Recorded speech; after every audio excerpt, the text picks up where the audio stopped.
Hi, my name is Jeanne, and I am here with you to share some of my own contemplations about the Gene Keys.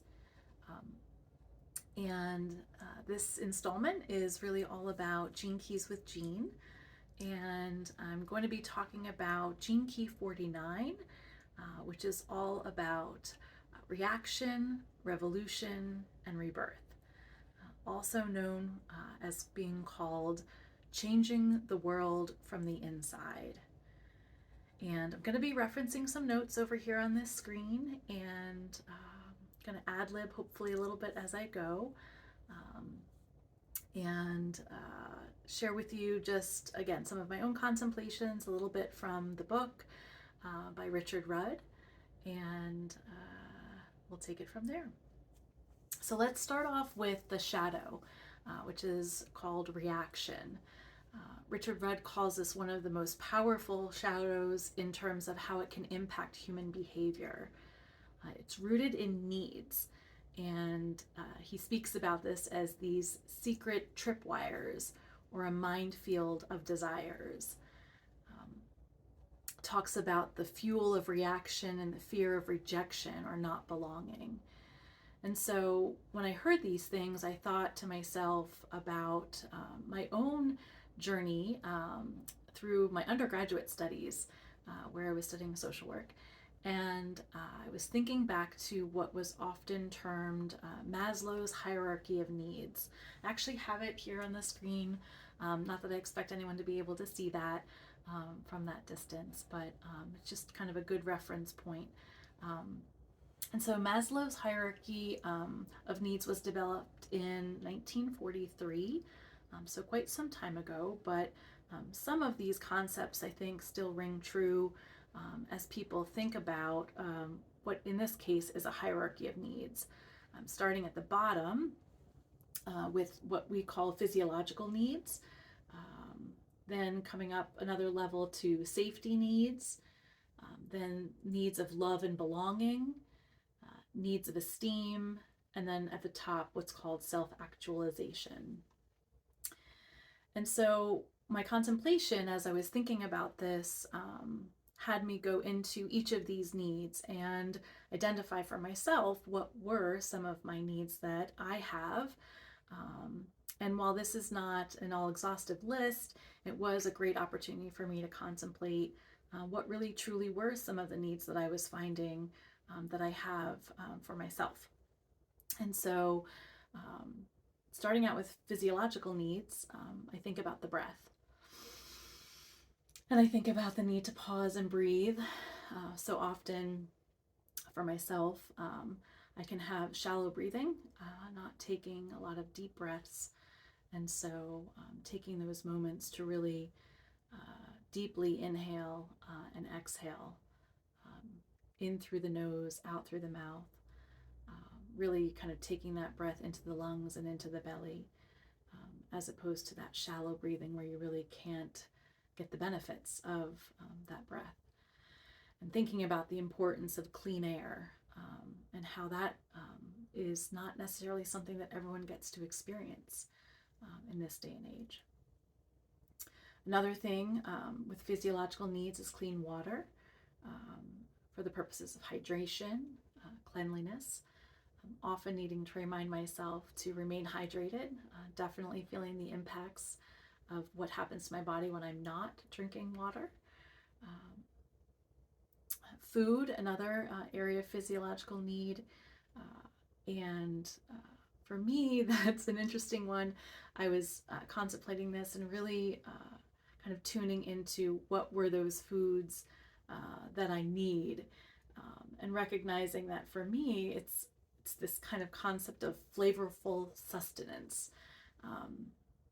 It's not so much about certain things, but definitely appreciating different flavors and the savory and the sweet. The other thing that kind of comes up for me as I think about this and I contemplate is the awareness that there are times that I eat food that I don't really need. Maybe I think I need it. Maybe it's coming from more of an emotional response, and recognizing that really what it comes down to for physiological needs is that sustenance of what I need to nourish my body, as opposed to using food as a substitute to meet other needs. The next one for physiological looks at shelter. And so I was thinking about this as I sit in my home and recognizing the benefits of having this space for protection from the elements. I just got an alert a little bit ago that we're supposed to get some snow, and just the gratitude that I have for the roof over my head and the space that I have to even sit here with you, have my own space, a space to create. And I think that's even changed over time. I think for a long time it was about decorating a space to entertain, and while that is certainly lovely to do, it's certainly become, as I've gotten older, this kind of space where I can just go and be myself. Not that I can't do that externally or outside, but enjoying this kind of space to grow myself and nurture myself here in my own home, and recognizing how many don't get that experience. Just kind of processing that as you contemplate too these needs that I have, or that we all have, especially at the lower end of this triangle, that so many people really do want to experience and don't have the opportunity to. Makes you pause and reflect on why that is. Other things for physiological needs, they talk about clothing, and I think about comfort and not style. I think about sleep and how my sleep varies based on how much energy I expend. And this other one in physiological is reproduction. Interestingly enough, not necessarily a need for me, because I chose not to have children along with my husband, but for many that is something that is a physiological need. And this is interesting that this one is in physiological. You'll see sex is actually in a different one, but this one in particular is about that procreation or having children. And again, that's not necessarily something that I had identified as a need for myself, but can totally respect that others do as well. And so as we go to the next level, we talk about safety. And first thing that kind of comes up is that concept of personal security. And the thing that I think we've often heard recently as of late, these last few years, has been this concept of body sovereignty. The ability to be able to have control over one's own body, and the importance of that in feeling safe and secure. Health is another one that's listed here in safety. It's interesting to me that health wasn't in the physiological needs, but I understand that at the same time, health can be much broader. It's not just about one's physiological needs. It could be also mental, emotional, behavioral, spiritual needs, or spiritual health overall. The next one in safety was employment, which I also thought was interesting to see there in safety. It's definitely something I'd like to contemplate further. I'm certainly grateful to be employed, to be able to have an income that comes in and insurance coverage that allows for those other kind of needs to be met. But I also think about how this was created in, this hierarchy was created in 1943 at a very significant time during World War II, a capitalistic society, and recognizing that at that time employment was extremely integral, that people needed to have money to be able to meet those physiological needs that they had. And yet, in today's world, there are opportunities to be able to barter and maybe live a life that doesn't require as many possessions, maybe a more simplified life. Again, that's not to say that employment doesn't have its value and place in people's lives, but recognizing also that there are things that people can do to feel safe even when not employed. And then the other one that was in the category of safety is resources and property. This could be something where, again, kind of coming back to shelter, but really property, looking at maybe space to have land to build your own garden, resources, the seeds to plant that food. And so it seems to me that this this kind of category of safety is really very much directly connected to one's like identified needs, and kind of what makes one personally feel safe. And so let's continue on the triangle. We're going to go up to the next one, which is love and belonging. And what they have in this category is family, friendships, intimacy, and a sense of connection. And so someone who truly values family and friendships, I can understand how this can be an identified need, even with the intimacy, you know, going beyond the physical nature, the physical act of sex, but this kind of giving and receiving of pleasure, you know, which is certainly appreciated, but also this kind of connection that one can have as like two souls coming together or more, depending on your interests, intertwining in intimacy. And it's a beautiful thing. And a sense of connection also, this concept of a soul tribe coming together. You know, I have some dear friends and family, but also a soul tribe that has this ability to kind of connect on ways that, you know, some people don't, and it's a beautiful thing. And the second to last one is esteem, and it talks about respect of and by others, respect in your relationships, building feelings of trust, safety, and well-being. And then the next one, speaking about self-esteem, or what I tend to prefer to call self-worth, going beyond what we think and believe of ourselves and recognizing I have value, I am lovable, and I am necessary to this life. Yeah, that one's worth a pause. Just that belief in oneself and what one can offer to the world, that you have value. Yeah, I can feel that one. And then it also speaks about recognition, strength, and freedom. And freedom is an interesting one that comes up with this gene key in particular. It's coming up as I'm contemplating this concept of the hierarchy of needs that Maslow did. But this gene key actually also connects through the ring of whirlwind with gene key 55, which I'm not going to go into great detail, but if you haven't read about gene key 55 or listened to that contemplation, I highly encourage that you do. You'll be able to kind of see the connection between these two as you contemplate both. And then finally, this concept of self-actualization, that desire to become the most one can be, which is quite a journey. You know, as you look at this hierarchy of needs, obviously needing to really focus on those basic needs first, and then kind of coming to the top here at the top of the triangle, and wanting to get to this place, ideally, you know, as you meet all these other needs, where you can accept yourself and others, where you come with this creative spirit,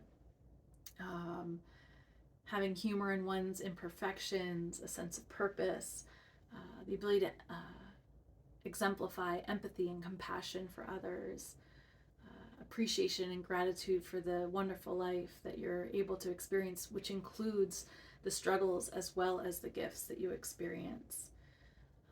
And they also speak about this concept of childlike wonder, which is a wonderful place to be if you think back to your childhood and that inner child that's within you still, and just giving yourself that opportunity to play. And so as I contemplated these hierarchy of needs, when you look at this shadow of reaction, you know, one of the things I'm aware of is that my needs are ever changing. And so one day I might have more of a need to just focus on my physiological needs, while another day I might need to focus more on those needs that I have as it relates to my own esteem. And I experience those needs differently because of the relationships that I'm involved in. And in these relationships, things may come up. I might react to things based on those experiences that one has when looking at relationships, and something may get triggered in me, or I might trigger something in someone else. And there's this dynamic that exists between the needs of two people at the same time, and trying to navigate those things, at times reacting from a place of having a desire of your own needs, or reacting maybe even to the desires of someone else. And so I think it's really important to know, one, that your needs are ever changing, just as another person's might be.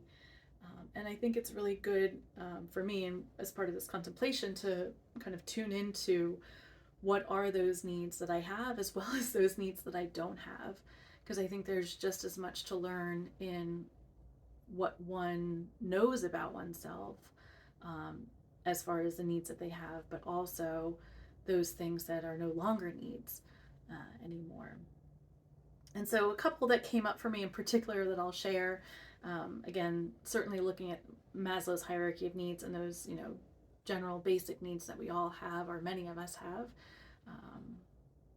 but also looking at some that kind of popped up during my contemplation.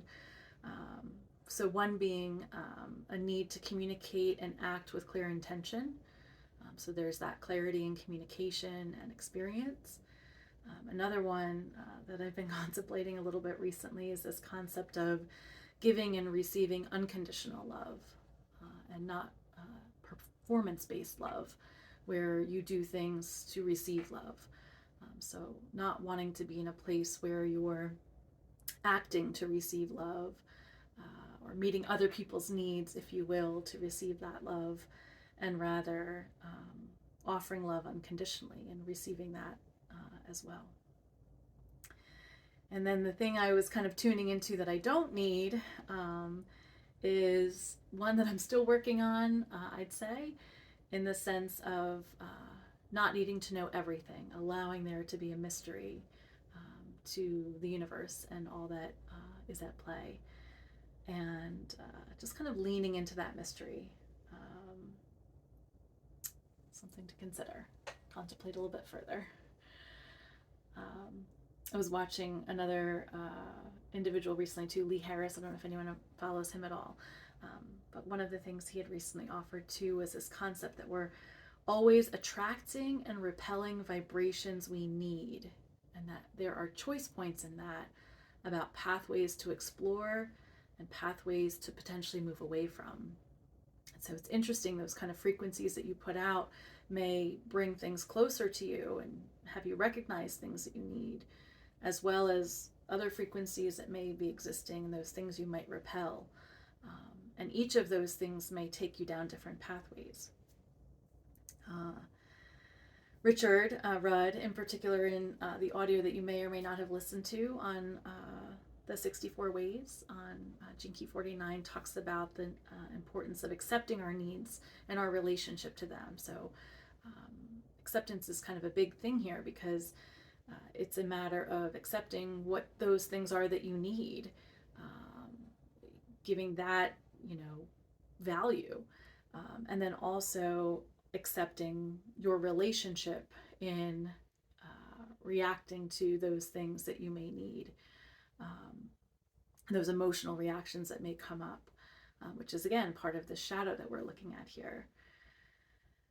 And what he also speaks about is that, needs aren't problems. It's really the emotional reaction when needs aren't met that is more the issue to look at. And he then does a really nice job in the audio talking about ways to kind of go into your belly and into your solar plexus and allow that to really sift through what it is that you do need and what you don't need, and really tuning into that for that clarity, for how to then, in your power center, move forward then on those things that you do need, and release those things that you don't. And so that was the contemplation on the shadow. Again, lots coming up there when you kind of take the time to look at those needs. And then the next, as we move on, looking at the gift in this Jeanne 49, which is the revolution. And Richard Rudd speaks about, as fewer people fall victim to their emotional reactions, violence will decrease in the world. And you may think, how is that possible when you speak of revolution? If people are no longer falling victim to their reactions, violence will decrease. But then how is this then this gift of revolution? And so I thought I would share a little bit just from a highlighted section that I have in the book, which the book is the Gene Keys. It's the blue book. It's quite a read. Haven't read the whole thing, just kind of pick it up here and there. And this is what I'm wanting to share specifically, coming away from taking a read of Gene Key 49. Revolutions bring a dream with them, and that dream is always to implement some form of radical change. This invariably involves the destruction of all that came before. The purpose of the 49th gift is to bring this explosive new energy and awareness into the world, not so much at an individual level, which is the role of the 55th gift, but at a collective and cultural level. Along with the 49th gift comes an enormous longing to reform the ineffective ways in which society operates. The 49th gift does not produce the kind of revolution that history has so often seen. It gives birth to revolutionaries, not reactionaries. You can easily tell the difference between the reactionaries and the true revolutionaries. The reactionaries base their reforms on their anger and fear, whilst the agents of the 49th gift are not victims to their old emotional prejudices. They do not provoke further reaction, but seek to resolve conflicts, at the same time implement radical change and ideas based upon a grand vision of the future. The nature of the gift frequency is beyond fear and is anchored in deep goodwill toward all creatures.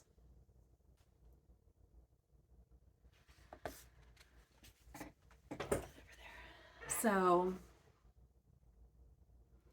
I can see then, as I read that, how Richard also speaks about revolutionizing humanity from the inside out.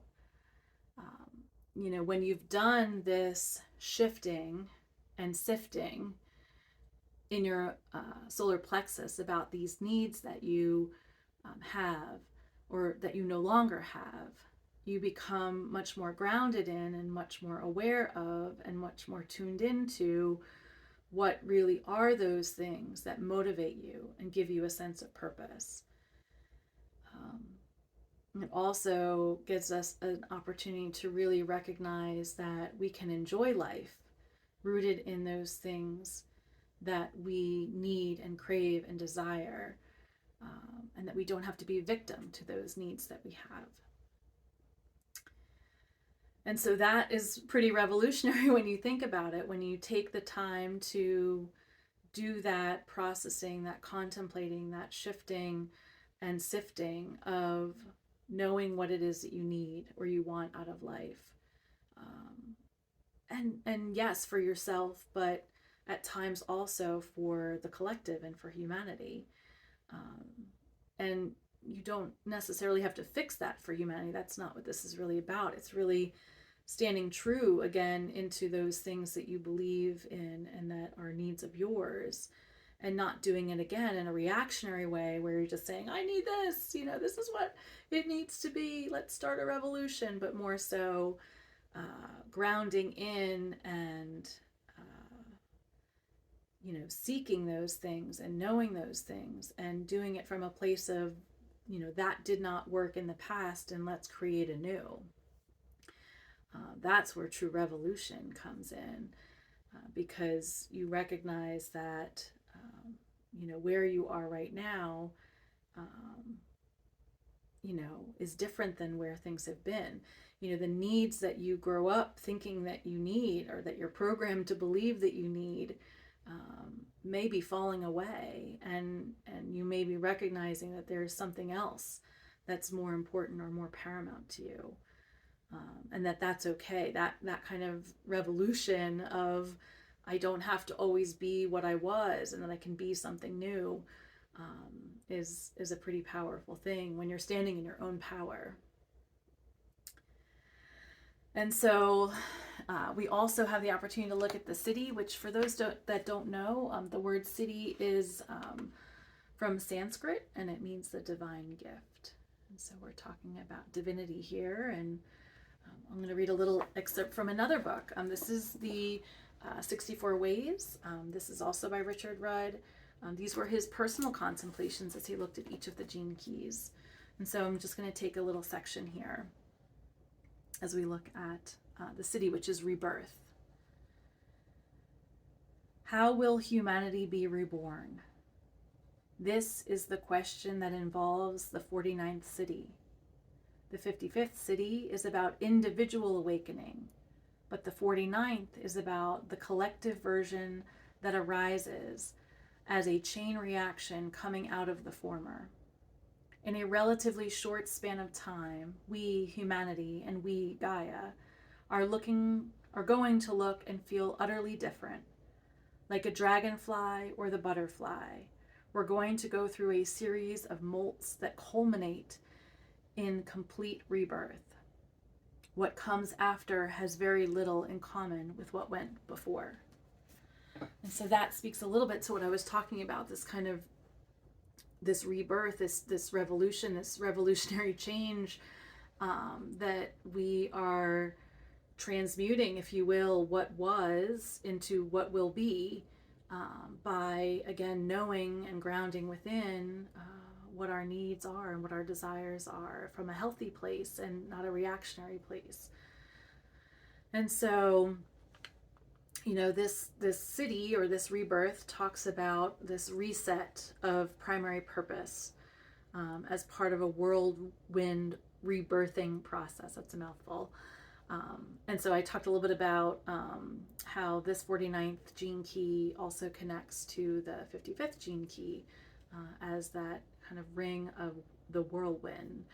And so it certainly does feel that way when you think about these or contemplate these things that we're talking about, where you're kind of letting those things fall away and creating anew, based on those clear needs that you have. And so Richard talks about, this rebirth that comes in the book, and I do encourage you to read, what all he speaks of. I'm not going to go into all of that. I'm going to primarily focus on my contemplation. And, I think, I know, and I believe that, in this short time of these last few years from when I'm posting this, there has been a lot of transition that's been happening. We've witnessed a plethora of revolutions take place in the decades prior, whether they be individual revolutions, technological, political, cultural, societal, spiritual, and each of those revolutions wrapped up all together have created a greater collective awakening over time. And it's really this kind of chain reaction of each individual awakening. Each person still has to make their own, determination in whether to stick with what was or move forward into a new. And,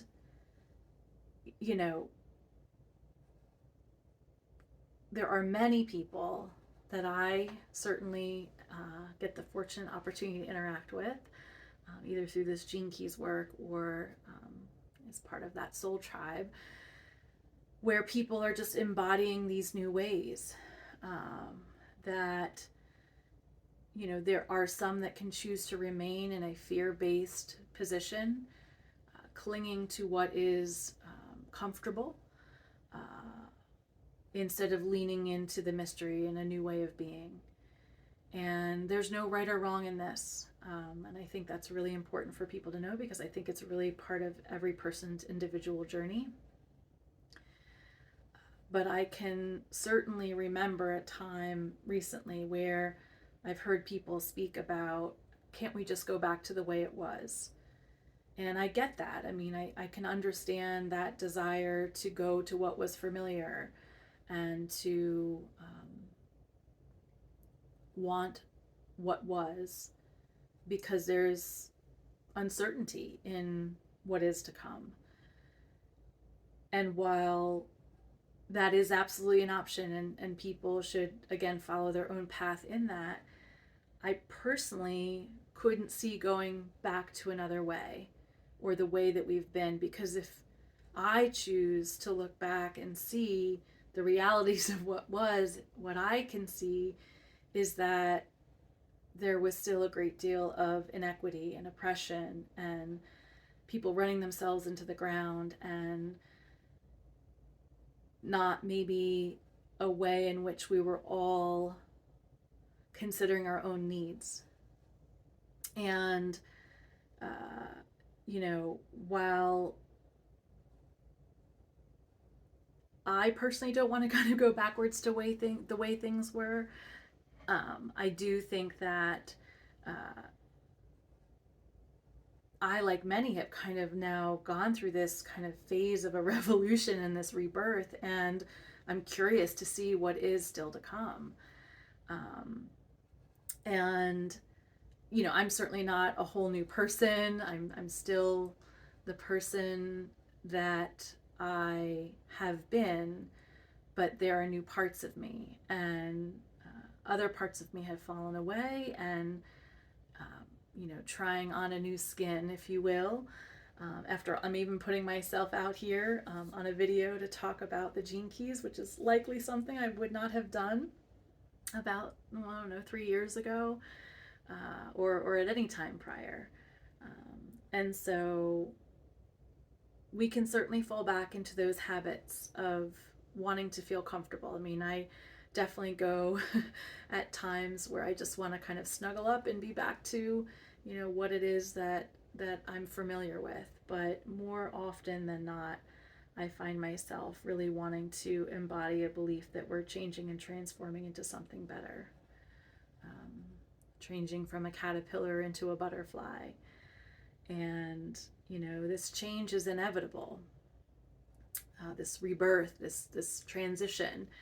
And the amount of one's growth or change is completely up to them and what path they choose to take. And what I believe is that how we choose to grow and change also determines how things change in the world, because even just one person can indeed have an impact. The butterfly effect, how appropriate when we talk about rebirth and that transition.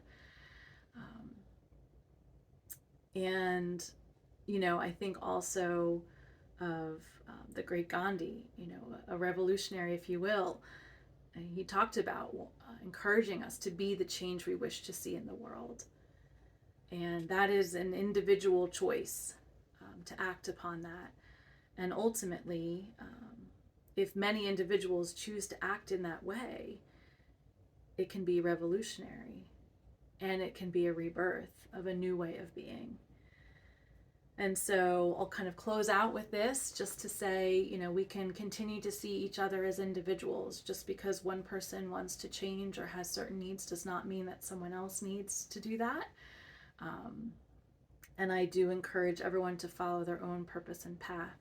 That certainly is something that is also encouraged as you look at the gene keys in one's hologenetic profile, forgive me. And even if you want to be this change you wish to see in the world, that doesn't mean you have to bring everyone along with you. Everyone's going to follow their own path as they should. And the good thing about this is this concept of unity that we look at is that there's still individuality and unity. We're all still meant to be who we are, follow on purpose, rooted in our solar plexus with the needs and desires that we have. But as each of us kind of go through this time and this collective process of change and transition, You may find more that are similar to your path or your beliefs, where you get your sense of belonging. And there is that opportunity to come together, to be part of that change together. And I know that's something that I speak about with friends of mine as part of our soul tribe. And it may also be something that interests you. And so maybe contemplate that a little bit further and what that might look like. All right. I've gone on way too long already, but I thank you for your time and space in joining me, and I wish you well. Take care.